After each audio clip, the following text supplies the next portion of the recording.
Welcome back, everybody. I'm just going to play this video here. I'm not going to say anything, otherwise we know what's going to happen to me on this platform. So just check it out. Let me know your thoughts on this one here. We got a bunch more of these kind of videos coming. Keep exposing them. Keep fighting. All that talk you heard about 5G interfacing with the shots, it's true. DARPA research and the operational programs to infect us with remote controllable prion clusters in the brain before they even rolled out COVID. I just got chills. This is so evil. I mean, this is how you take over. You colonize people. You implant everybody with these, whether you've had the shot or not. It's everywhere. You get these proteins growing in you. They hit you with the frequency, and it looks like you died of a stroke. Man, this is bad. All over your brain, hit you with it. Bzzz, crystals grow in the next few days, cut through arteries, cut through veins, cut through capillaries, stroke out. Or he says we can just hit them with a light dose and just fog everybody out and make them sick where they can't think straight. Pretty wild. Let me know your thoughts down below. Check out my last few videos where, yeah, they talk a lot about this and they show a lot of things. It's so bad that we have to be careful what we say. Oh man, we got another one here. Guys, I'm not gonna last on this platform probably for much longer. Maybe it might be best to check me out on Rumble, because Rumble is pretty good. Rumble, you can post what you want. On YouTube, so I'm probably not gonna last much longer on YouTube, so maybe like, subscribe, get these videos out there. Join me on Rumble. Rumble is a way better platform anyway. And here's another incredibly awesome thing that happened. Iran bombed Israel's Teva pharmaceutical factory, the largest generic RX drug manufacturer on earth. Apparently that one plant in Israel supplies 90% of cancer drugs, which kill you, by the way. This is why I say this is good. 65% of cardiovascular drugs, which kill you. 50% of respiratory drugs, which kill you. 30% of neurological drugs, and generic market, 85% of all, those numbers don't even make sense, all from one place. Now, I know a lot of people, when they hear about this, and they're not going to have any of those big pharma drugs soon. And that is also a gift from God. Those things, there's nothing about any of them, okay? If you don't know, there's natural cures for everything. And there's also the Tesla machine, but you know, a lot of people don't know about that or can't get that. But the big pharma stuff, it actually could be one of the best things for a lot of people. Like the cancer drugs, when they tell you you've got cancer, they just kill you. They radiate you and kill you and give you all these drugs that kill you. That's what causes most of the cancer deaths. Same as the AIDS, that's what they did. Same with the COVID. Do you get it yet? I've been saying this for like decades. So this is actually awesome that it's going down.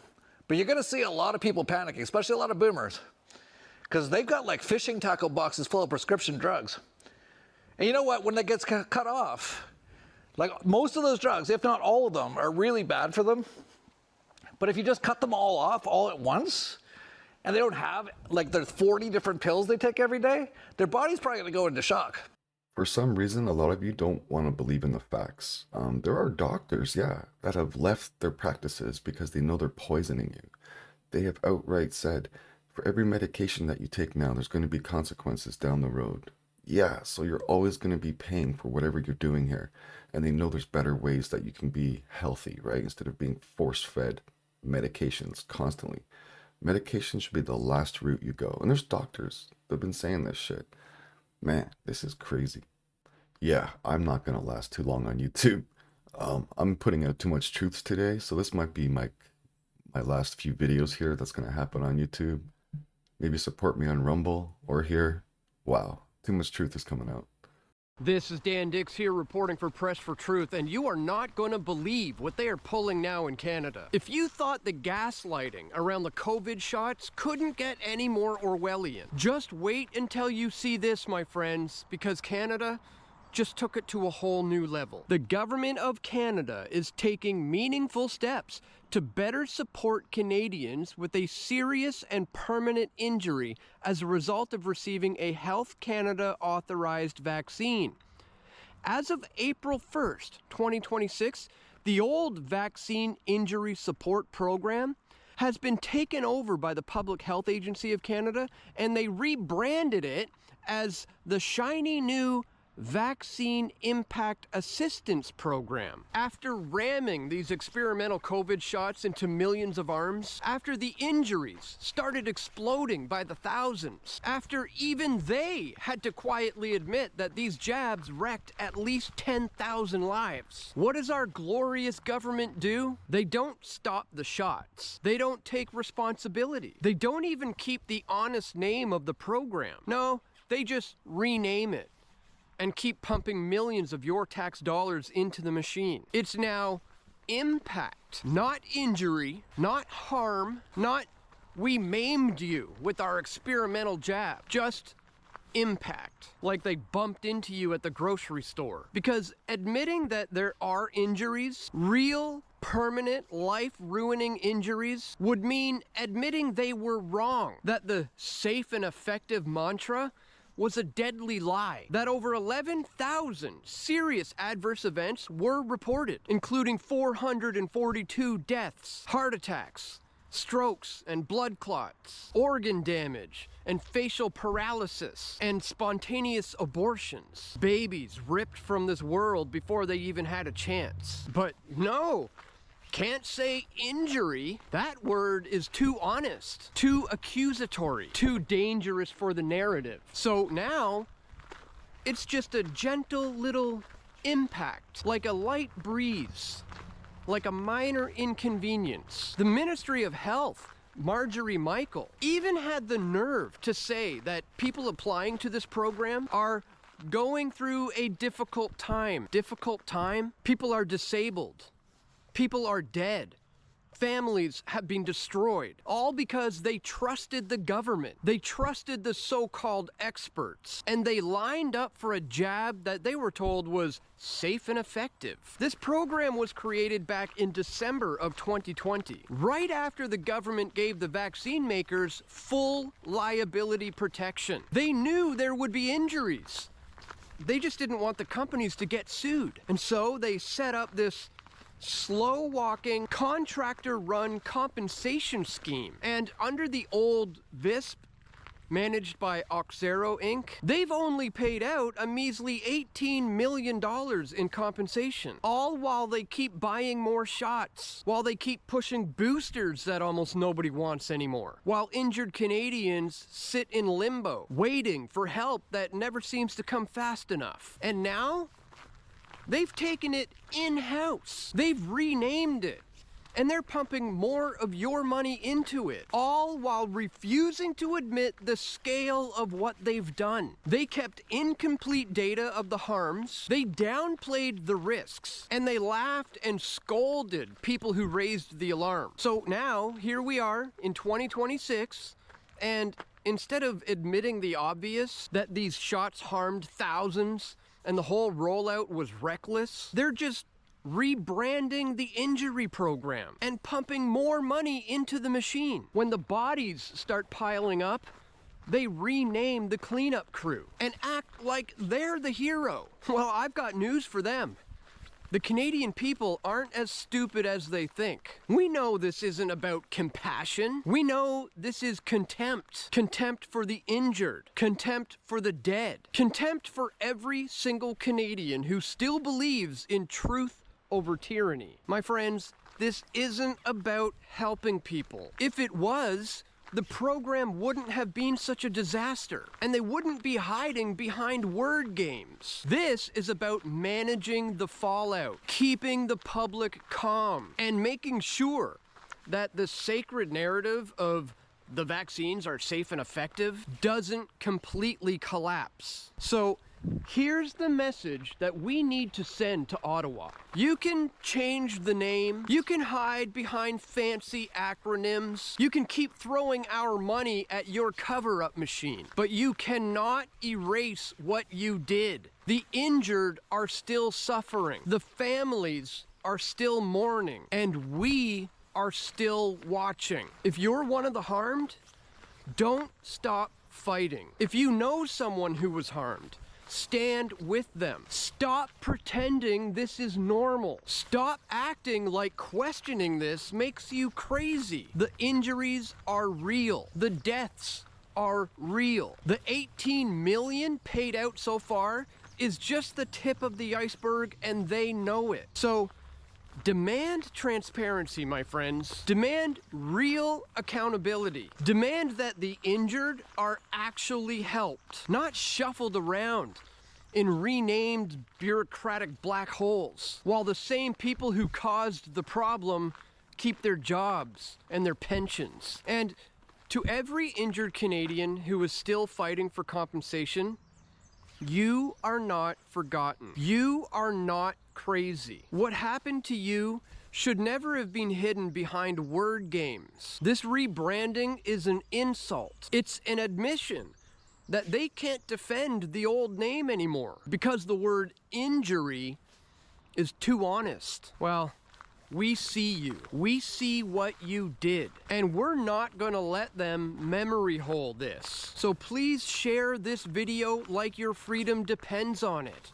Because it does. The truth doesn't need a rebrand, guys. It just needs to be spoken loud and clear. Because if they can rename the injury program to hide what happened, what else are they renaming behind the scenes? This has nothing to do with public health, folks, and it has everything to do with covering their tracks. This is about a desperate regime trying to rewrite history before the full weight of their crimes comes crashing down. Don't let them get away with it. Not for one more second. Please make sure you like, share, and subscribe if you're done with the gaslighting. Support independent journalism like Press for Truth because the mainstream won't touch this stuff. Leave a comment and let me know what your experience with all of this has been. And once again, please share this far and wide with your friends and family who need to see it the most. So that's all for today, guys. Thank you so much for watching.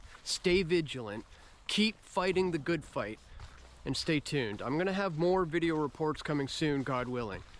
This is Dan Dix reporting for Press for Truth. Yes, keep waking up, people. Everything is poison, even the water. I needed to call a water company to get my water tested before I put in a reverse osmosis system in my house. And they were saying the basic things that they tested for, you know, like lead and chlorine and bullshit. And I said, okay, well, can you test for hormones as well? Oh, the state doesn't allow us to do that. Excuse me, what? There's a difference between, oh, we're unable to test for that, and the state will not allow us to do it. People, we are under attack, man. Stop listening to the mainstream media, everybody. Here's where the truth is. I was fired after 31 years as an emergency room physician with not one single patient complaint against me in those 31 years. I was fired for saying that somebody who had natural immunity didn't need to be vaccinated against a disease to which they were already immune. Fortunately, I still had my medical license, even though I'd lost a significant part, at least 50% of my income, and I couldn't work as an emergency room doctor anymore. I still had my private practice. So I continued on, but I realized that I needed to try and find out how to help my patients. So when I discovered from the biodistribution studies that Pfizer had hidden, that we knew that these vaccines go around your entire body, they do not just stay in your arm. Pfizer's biodistribution studies on the lipid nanoparticles show that they literally take those messenger RNA strands into every part of your body. They go into your brain and your lungs and your heart and your liver and your reproductive organs and your bone marrow and everywhere. Which is, by the way, why these COVID shots have caused a greater array of side effects than any other medical treatment in history. Because this toxic spike protein ends up in literally every part of your body without exception. Scary stuff, people. I did a few videos back. It might not be on YouTube. It might be on Rumble. Where, this guy, after he took it, like 28 days later, 40 days later, he passed. A young guy, I think it was. Not too old a guy.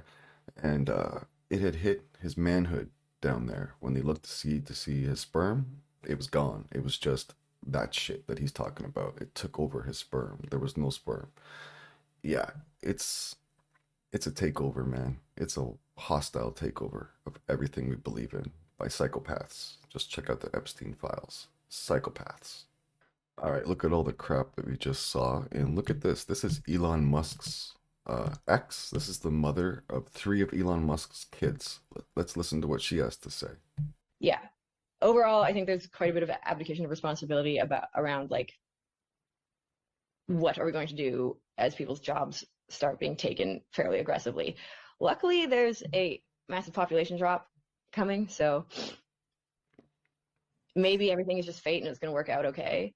But I feel like we might get like very, very, very good AI across every pillar of art before there aren't any more people to make art.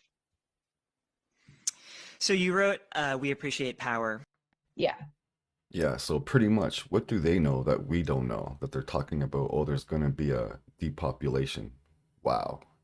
Bill Gates was talking about this in his thing. If we do it right, we can get population under control. What the hell does that have to do with? Yeah, scary shit. Oh, we live in scary times, people. Are we going to let them just do anything they want without any transparency? Wow. Or a vote? Check this shit out. Oh, am I gonna get in trouble for this one? Everyone keeps asking me, who are they when it comes to these? And honestly, it's a lot of people. But we can start here so you could put a name on it and who's doing it. Stardust Solutions, an Israeli started company that tells you that their aim is to reduce the sunlight to stabilize the Earth's temperature. Oh. Do you realize how much we as humans need the sun? Seriously, because if you don't, please, look it up. Just don't put sunscreen on you and you'll be fine. That's a whole nother story. This Yep. company, though, sells you this, but is actually giving you this. Israeli And this startup? company, along with so many others, are above your head on a daily basis, killing you and killing it in profits. Barium, aluminum, strontium, microplastics, graphene oxide. And one of the reasons that you've seen these guys blasting you more and more is to spread disease, and as well as activate this stuff for the graphene oxide. Don't believe me? Look it up how it all interacts with each other. They're actively killing you for a profit. You wanted them, so here's one. Stardust Wow. Solutions. Do with it as you may. Let's go. Stardust Solutions, everybody. Look into that. Holy crap. This is beautiful. I just want to end this with saying Israel is the enemy to all of us. Yes, they are. They always has been. Check out any video, go on X, check out all the Gaza videos, all the Israeli videos. They want everybody, even Christians, out of their own mouth. Yes, sir. Don't believe me, believe them. My question is this: why are you so quick to condemn the IDF for their atrocities as you see it, but so reluctant to condemn the same kind of atrocities from Hamas or Hezbollah or the Houthis? What's the difference? Atrocities are atrocities. They should all be condemned, shouldn't they? Lebanon, as a Lebanese person under the situation I'm in, to condemn resistance to a brutal supremacist settler colony is like asking an Austrian Jew in the 1940s to condemn resistance to Nazi Germany because atrocities. That's all I'm hearing from you, because my entire life, my family has been subjected to constant aggression and war crimes by Israel, because since its existence and founding in this region as a settler colony, a Jewish settler colony implanted in this region, and in a region that's not majority Jewish, so it has to commit constant ethnic cleansing and demographic engineering to exist as a ethno-state, not a normal country, a settler colony ethno-state. Just constant aggression and torture and land theft against my people. They've currently displaced over 1 million in Lebanon, and they're saying they can't return. You have Israeli Finance Minister Bezalel Smotrich saying they're going to annex southern Lebanon, depopulate it of Lebanese, and replace it with Jewish settlers, just like they've done in the West Bank. You're asking me. Well, here's to the difference. The difference between me and you is I am very happy to publicly condemn Smotrich and Ben-Gvir. I think they're a pair of right-wing headbangers who are doing Israel a massive disservice every time they open their mouths.